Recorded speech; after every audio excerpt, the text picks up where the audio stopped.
Hello everyone.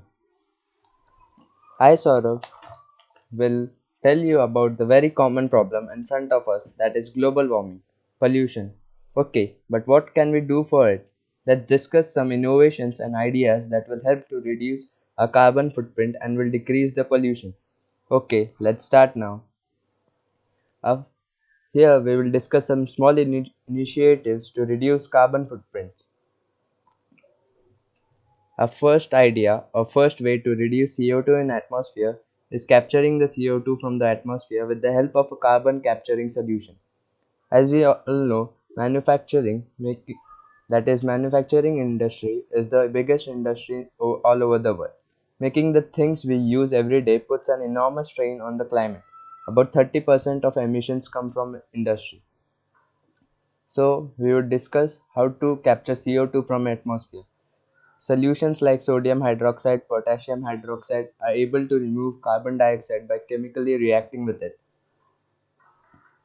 One way to reduce CO2 from the atmosphere is to capture the CO2 from air and using it for other purposes.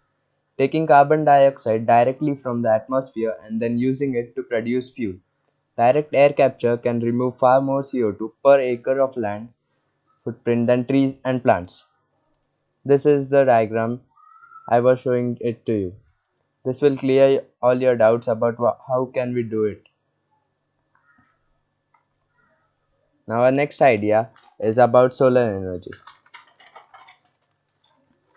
Solar energy, if properly harnessed, could meet Earth's energy demand for a whole year. Therefore, it is very energy efficient. But it is not very cost efficient and is also not producing that large amount of energy. Many ways are recommended by people to use solar energy more efficiently. Let's discuss them.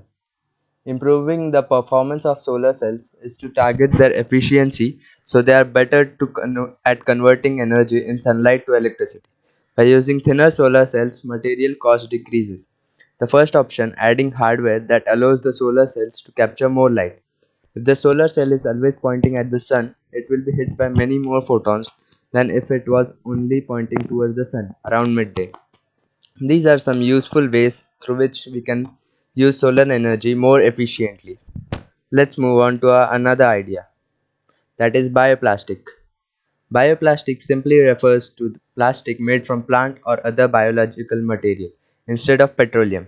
It is also often called bio based plastic. Unlike conventional plastics, which are made from fossil fuels, bio based plastics are derived from renewable resources.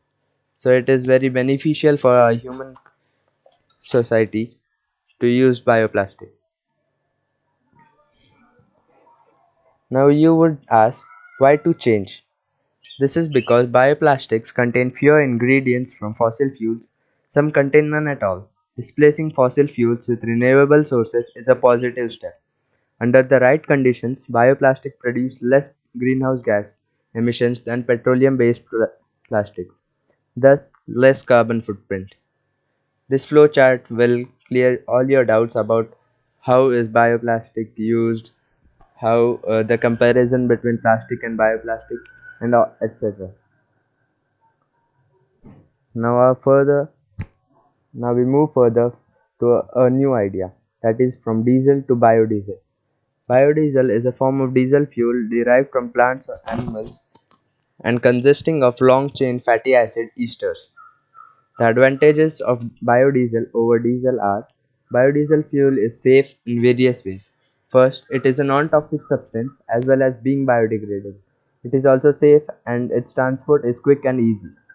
Compared to gasoline emissions, biodiesel emissions are much less. This means that biodiesel is less harmful to our environment. Biodiesel fuel does not need a new diesel engine. It can be run in any standard diesel engine already in cars. This is the structure of biodiesel compounds that is used. Now, next tip to reduce carbon emissions are reducing air travel. As we all know, flights require more fuel than any other modes of transport. So, my opinion is that people should minimize the air travel, which and use mostly land travel like buses, trains, etc.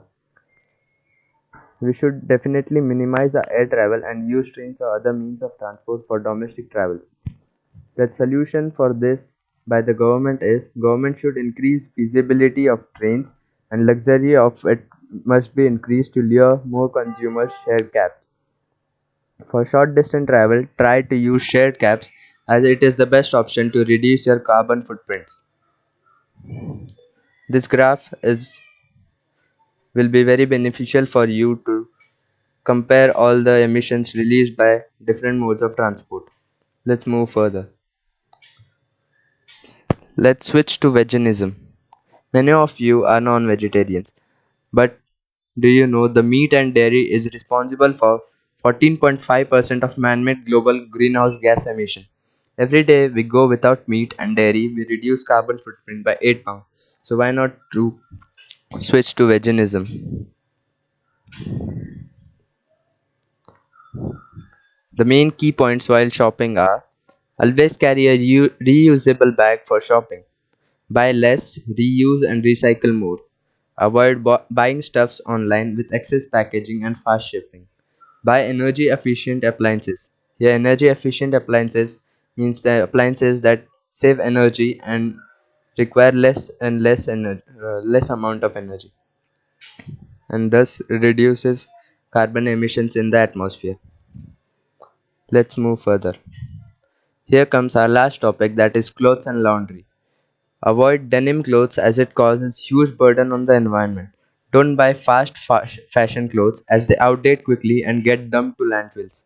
Wear recycled clothes and try to repair clothes. Avoid excess washing of denim clothes. Wash clothes in cold water. I, that's all for the presentation. I hope you like the presentation. Stay free, stay safe, and stay happy. Thank you.